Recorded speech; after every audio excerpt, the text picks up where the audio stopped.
वह बेहद शांत लेकिन हैरानी भरे अंदाज में कहती है, वो हमारी आवाज नहीं थी। यह सुनते ही सब लोग चौंक जाते हैं। कोई समझ नहीं पाता कि आखिर इसका क्या मतलब है। माही आगे कहती है, वह हमारी आवाज की रिकॉर्डिंग थी। किसी ने पहले से हमारी आवाज रिकॉर्ड कर रखी थी और उसी रिकॉर्डिंग का इस्तेमाल करके सबको धोखा दिया गया। इसके बाद माही का गुस्सा फूट पड़ता है। वह कहती है, आपने हमसे वादा किया था कि हमारी अम्मी को कुछ नहीं होने देंगे। आपने कहा था कि जब तक आपकी सांस चलेगी हमारी अम्मी को कोई नुकसान नहीं पहुंचेगा। फिर ऐसा क्या हुआ कि आप उन्हें अकेला छोड़ आए? आखिर आपने अपना वादा क्यों तोड़ा? उधर दूसरी तरफ हालात और भी ज्यादा खतरनाक हो चुके होते हैं। शहर अपनी जान बचाने के लिए घने जंगल में भाग रही होती है। उसके पीछे हथियारों से लैस लोग लगे होते हैं जो किसी भी कीमत पर उसे जिंदा नहीं छोड़ना चाहते।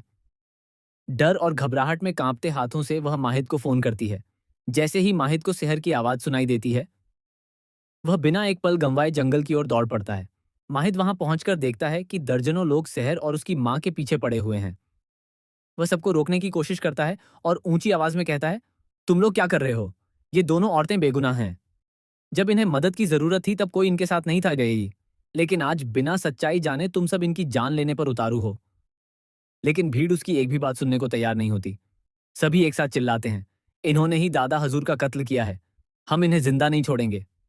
और तुम तो पहले ही दादा हजूर के खिलाफ बगावत कर चुके हो। अब तुम भी हमारे दुश्मन हो।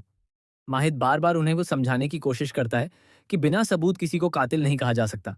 लेकिन तभी भीड़ में से एक आदमी आगे आता है और कहता है, दादा हजूर की मुट्ठी में कौसर के कपड़े का एक टुकड़ा मिला था। इससे बड़ा सबूत और क्या चाहिए?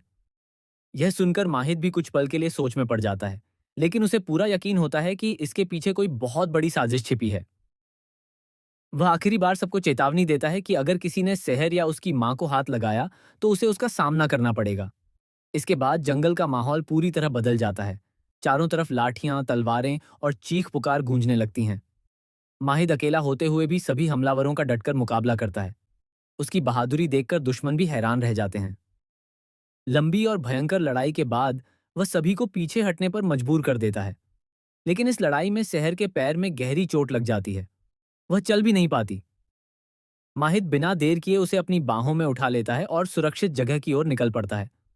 रास्ते भर शहर सिर्फ एक ही बात दोहराती रहती है, मुझे छोड़ दीजिए, मेरी अम्मी को बचा लीजिए।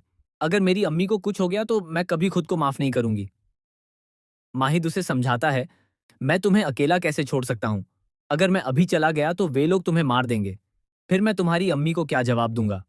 मैंने तुम दोनों की हिफाजत का वादा किया है और मैं अपना वादा हर हाल में निभाऊंगा। कुछ दूर जाकर माहिद शहर को एक गुप्त और सुरक्षित जगह पर छिपा देता है। वह उससे कहता है, जब तक मैं वापस नहीं आता तुम यहां से बाहर मत निकलना। मैं तुम्हारी मां को हर हाल में ढूंढकर वापस लाऊंगा। दूसरी तरफ कौसर एक पुराने और सुनसान किले में छिपी होती है। उसे लगता है कि अब कोई उसे नहीं ढूंढ पाएगा, लेकिन किस्मत को कुछ और ही मंजूर होता है। हुस्ना भी उसी किले तक पहुंच जाती है और उसे पता चल जाता है कि कौसर कहाँ छिपी हुई है। इधर माहिद भी उसी किले की ओर बढ़ रहा होता है। उसे पूरा विश्वास होता है कि वह समय रहते कौसर को बचा लेगा। लेकिन इसी बीच उसके साथ सबसे बड़ा धोखा होने वाला होता है। अचानक उसके मोबाइल पर वही आवाज सुनाई देती है, अम्मी, अम्मी, मुझे बचा लो, जल्दी आइए। यह आवाज बिल्कुल शहर जैसी होती है। माहिद बिना कुछ सोचे तुरंत वापस उसी जगह लौट पड़ता है जहां उसने शहर को छिपाया था। जब वह वहां पहुंचता है तो शहर उसे देखकर हैरान रह जाती है। वह कहती है, आप वापस क्यों आ गए? मैंने तो आपको बुलाया ही नहीं। तभी माहिद के चेहरे का रंग उड़ जाता है। उसे समझ में आ जाता है कि कोई बहुत बड़ी चाल चल चुका है। शहर भी तुरंत कहती है, किसी ने मेरी आवाज रिकॉर्ड करके आपको धोखा दिया है। असली निशाना मेरी अम्मी थी। इतना सुनते ही माहिद बिना एक पल गंवाए फिर से किले की तरफ दौड़ पड़ता है। उसके दिल की धड़कनें तेज हो चुकी होती हैं। उसे डर सताने लगता है कि कहीं वह बहुत देर तो नहीं कर चुका। लेकिन जब वह किले में पहुंचता है तो उसके कदम वहीं रुक जाते हैं। सामने का नजारा देखकर उसकी आंखें फटी रह जाती हैं। हुस्ना अपना काम पूरा कर चुकी होती है। कौसर जमीन पर बेसुध पड़ी होती है और उसकी सांसें हमेशा के लिए थम चुकी होती हैं। शहर की दुनिया एक पल में उजड़ जाती है।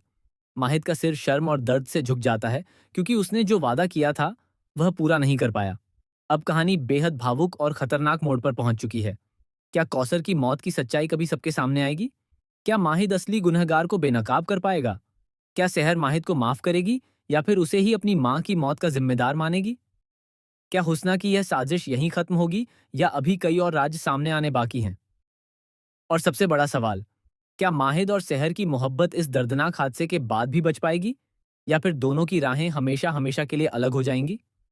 आने वाले एपिसोड में कई ऐसे चौंकाने वाले खुलासे होंगे जो पूरी कहानी की दिशा बदल देंगे और हर किरदार की असली सच्चाई दर्शकों के सामने ला देंगे।